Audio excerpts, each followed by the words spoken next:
Ladies and gentlemen, welcome to another video. This is eddie.mcnanara on YouTube. Now today, I'm going to be talking about, I'm going to be reviewing, giving my thoughts obviously on WWE Raw for the first episode of the new year, 2016. January 4th, 2016's edition. Gonna be saying my thoughts on it. I watched it live last night. It was 3 hours, and I've got to say, just to kick right out the bat, I actually thought it was a good show. I thought it was good. I actually did. That's my opinion. Maybe you didn't like it. Maybe you did. I don't know.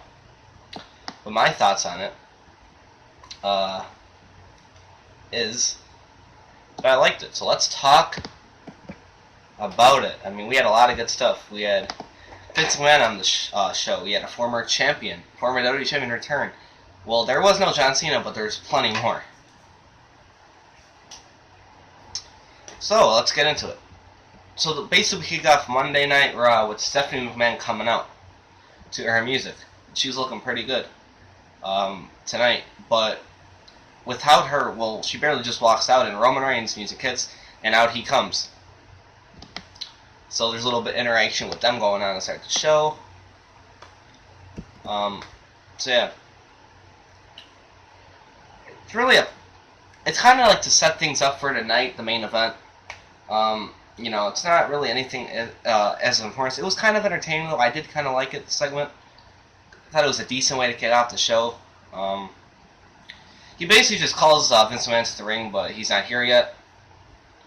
And nothing really big, really.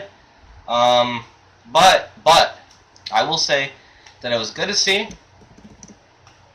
Roman Reigns and McMahon have another interaction, because they've been interacting and talking to each other on the mic for the past few weeks. Still no Triple H, and yeah.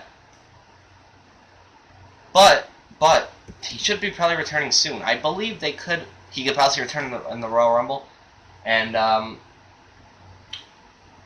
yeah, but I forgot of what's going to happen. Because at the end of the show, a bombshell was dropped on Roman Reigns and the entire WWE universe. So let's just get into it. Basically, that's really all the segment was about. It was a bunch of talking and nonsense, kind of. But it was still good. I'm just going to get to the next segment. We have Kevin Owens versus Neville. They're a pretty good match, entertaining, a lot of good moves, a lot of good maneuvers, a lot of good I think they have good chemistry. Not the greatest, but I do think they do put on pretty good performances from both talents. Pretty much this whole thing came about.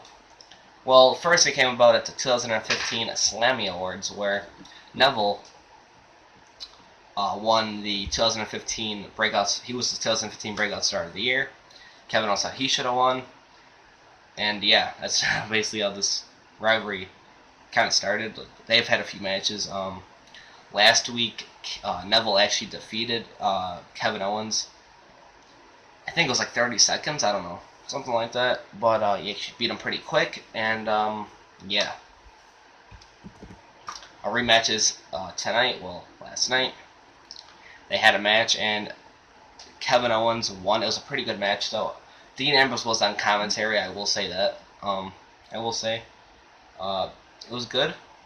It's not leading on anything. The only thing it led up to was, Dean Ambrose and Kevin Owens' rivalry for the Intercontinental Championship. Neville should be doing something better than just, having a random match. He's a great performer. Both of these are great performers. Good match. But Neville should be doing something better than this. He should be maybe going after the United States Championship. He should be doing something. I don't know how he won the Breakout Star of the Year, but the people voted him through, so. Kevin Owens is in a good spot at least. He's feuding over with Dean Ambrose. Dean Ambrose finally won the Intercontinental Championship, and yeah. But then after the match, we would see basically a brawl between Kevin Owens and Dean Ambrose. And basically what would happen is Dean Ambrose would jump from the barrier and put Owens through the announce table with an elbow drop. That's basically what happens with that segment. Pretty good segment. I liked when they were fighting. It's good. It's good. It progresses the storyline and the rivalry between Owens and Ambrose. It's kind of like Dolph Ziggler was in there a little bit at one point, but it's kind of like he's out of it now. So the mid-card rivalries are actually looking pretty good. Well, the Intercontinental Championship rivalry is actually looking pretty good. It's interesting. I like it, actually. Two great performers battling it out. You know? Then you get a match between, well, first, before I get to that,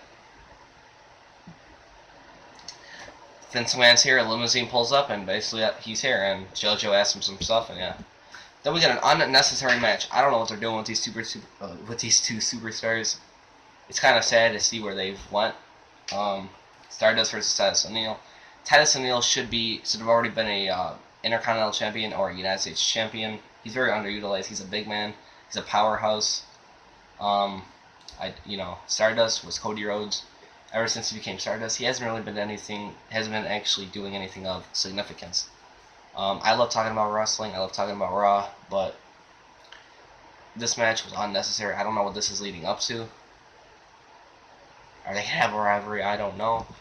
I'm not really gonna talk about this, but your winner was Titus O'Neil, and he won with the Clash of the Titans. But they should be doing something better than just doing an unnecessary match that no one really cares about. And hope Stardust goes back to Cody Rhodes, and Titus O'Neil is a former tag team champion. Cody Rhodes or Stardust has won championships in the past, but now they're just jokes, you know. At least they're on TV though. But let's move on. You get Charlotte versus Becky Lynch in a great match. I liked this match actually. Great Divas match. Charlotte is your Divas champion, but I actually did like this match. I actually thought it was really good. I liked it. Becky Lynch, you know, they were doing great moves, great in-ring work, incredible athletes. I mean, I'm serious, really. It was really great. They had great chemistry. And they were best friends, but Becky Lynch did win this match after she rolled her up for the win.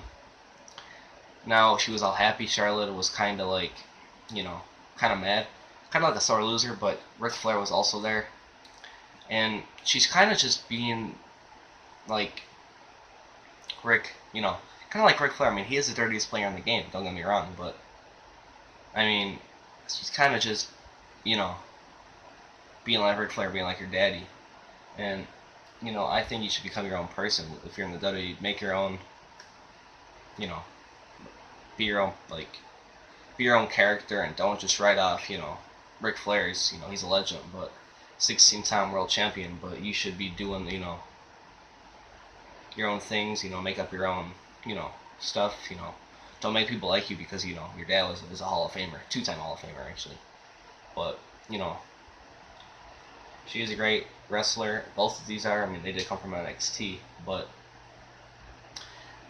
you know, great match. But you know, at least you know, Charlotte as US champion hasn't been bad. She's actually had a great program with Paige. I liked it. You know, these rivalries are getting better since we are getting the Royal Rumble. Just I think 3 weeks away about. And yeah, this is a great match, but Becky Lynch won, and after the match, basically Charlotte would attack Becky from behind and beat her up, and she hits a spear. They're just talking trash to Becky now, and yeah, they leave, basically. She's just laying there. And just to let you guys know, on SmackDown Thursday night on the USA Network, don't miss it, January 7th it is. 2 title matches are going to be there. Just to let you guys know, in case if you didn't watch Raw or if you didn't hear about it. Charlotte will defend the Divas Championship against Becky Lynch. I wonder who's going to win that. I will be reviewing SmackDown and Raw each week on this channel, and reviewing every pay-per-view, every episode, since we're in the new year. But yeah, and then you're also going to get Dean Ambrose defend the Intercontinental Championship against Kevin Owens. So yeah, we'll see what happens. You know, they're trying to make SmackDown be a big show again, and bring in John Cena will also be there. We're getting a whole new announce team, so SmackDown should be good this week. Then you get another match that I didn't really care about. Big Show versus Ryback. Big Show, everyone wants him to retire. I mean, I don't care, to be honest, about Big Show. Ryback was an Intercontinental Champion, and now it's like ever since he lost his title, he hasn't really been doing anything of significance. Just goes to show in WWE how you can be at the top, or at least a top guy, at least a champion, doing something good, and from going down. Really. Pretty much, match doesn't even end really. It's like a no contest. Wyatt family just appears, they beat up Ryback, and they tag out Big Show. That's really it. That's all it really was. Yeah, no one, I don't think, cared about this, and I'm not really going to say anything. All I'm going to say is a pointless segment, and I didn't care, to be honest with you. And yeah.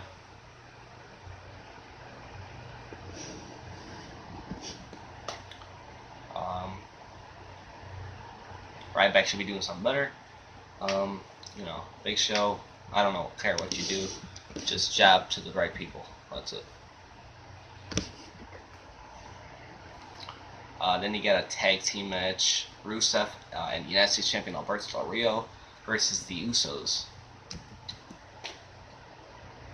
I guess like the Usos are feuding with like the League of Nations, even though they're like a tag team. I thought they were feuding with the New Day and the tag team championships and Lucha Dragons, but apparently they're just in an unnecessary tag team match that they're gonna lose because Rusev and Alberto Del Rio would win. I don't know, because I never understood how you can have Alberto Del Rio and Rusev are two great individual athletes, two great wrestlers, in the ring when they're one-on-one. But two great individuals doesn't always beat a great team. See, a great team knows how to work together, and two great individuals know just, to wrestle or be good, be great superstars on their own, not together. But they win, and Usos, great tag team, but I guess they were better tonight. But they do cheat a little bit. You got to give them that. But it was a good match. But I don't know what's going to come out of it. That's the only thing I'm going to say. Then you get, now this was like the weirdest thing ever. I didn't understand. Heath Slater. Now, when's the last time we've seen Heath Slater on a Monday Night Raw episode, let alone a match? Yeah, I don't remember. But he faced a Dolph Ziggler, a guy who is a former Intercontinental Champion, a former World Champion, a former United States Champion. And I actually don't know if he was the Intercontinental Champion. I actually might have botched that. But he's a former World Champion and a former United States Champion, I believe.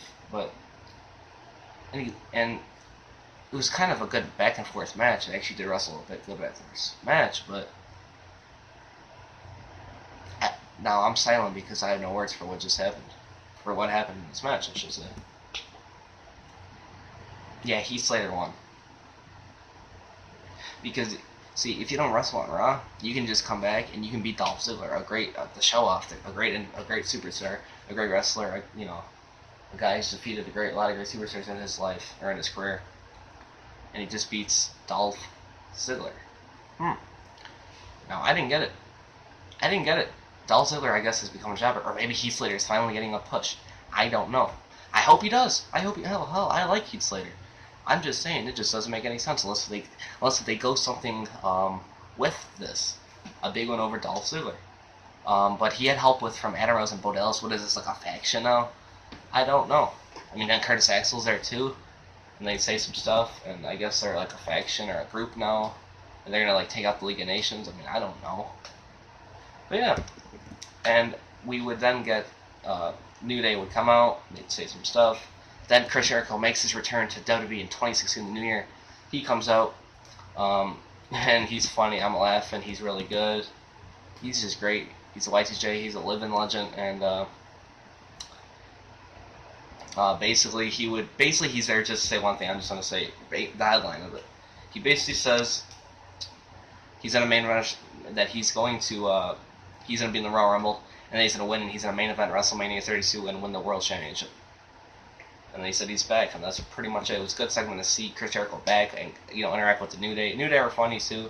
It was good, but then this leads to a match. Well, after it would lead to a match between the New Day versus Kalisto and the Dudley Boys because Sin Cara is injured. It was kind of a good tag team match, 6-man tag team match, but I don't know what this is leading to. Yeah, I always say do something for a purpose, so I don't exactly know what this is leading to. Is Sin Cara going to be back next week? Are we going to have, triple threat tag team match? Or what is this going to lead to?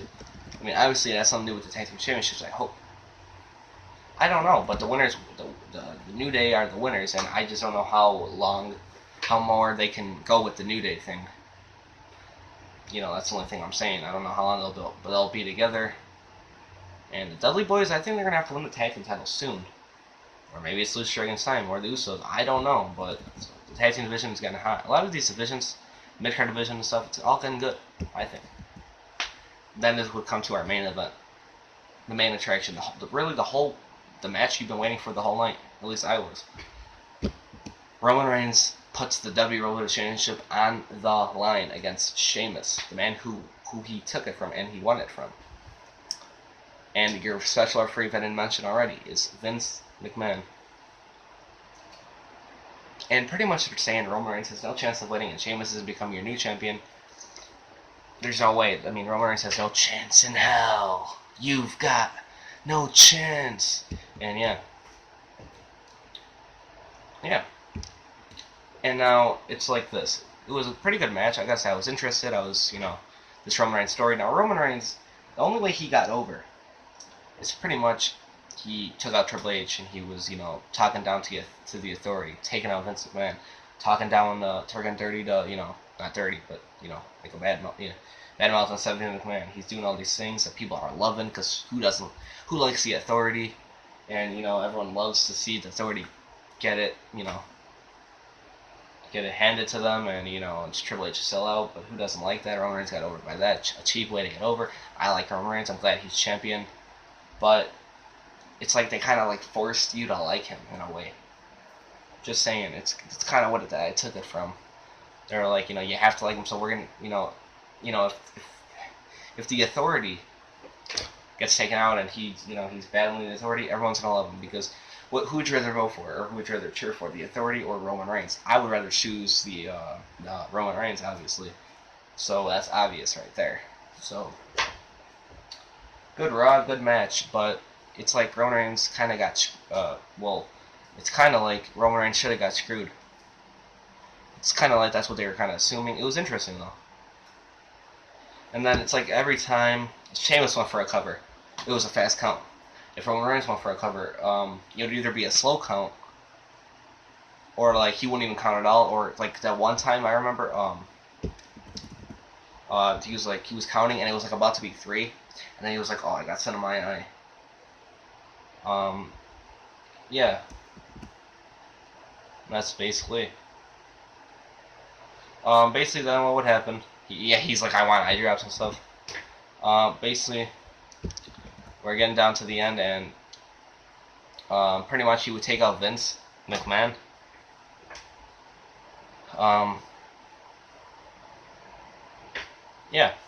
And then he would take him out, so he wants another referee. Roman Reigns has to beat a few times, Sheamus, but Vince McMahon's out, but another referee needs to come down, no one comes down, but then finally, when Sheamus hits the bro kick,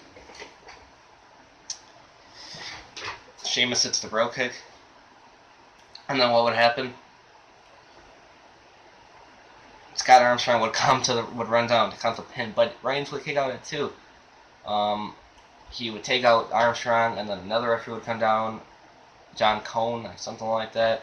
He'd come down, and he would 1, 2, 3. Roman Reigns retains the championship, and he wins, and he's still your champion, and he defied the odds, and now you have to like him. He is the greatest, because he is defying the odds, and he's just Roman Reigns, and you can't beat Roman Reigns because he's muscular, and yeah. But I do like Roman Reigns. I love Roman Reigns, actually. He's big. I like him. But then he would knock out John Cone, punch him right in the face. And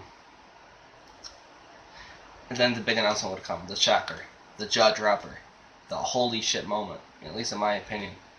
Vince McMahon announces that Roman Reigns will defend the WWE Championship at the Royal Rumble inside the 30-minute main event against 20 other superstars. Now, Raw goes out there with Reigns looking on. Now, that's crazy. Now, who we know, these are all the people we know that are in the match so far. This is going to be crazy. What about who's going to challenge Roman Reigns at the WrestleMania, or who's going to challenge, what if he doesn't win? Who's going to challenge the champion of whoever that is? That's the thing. It's for the title now, 30% chance.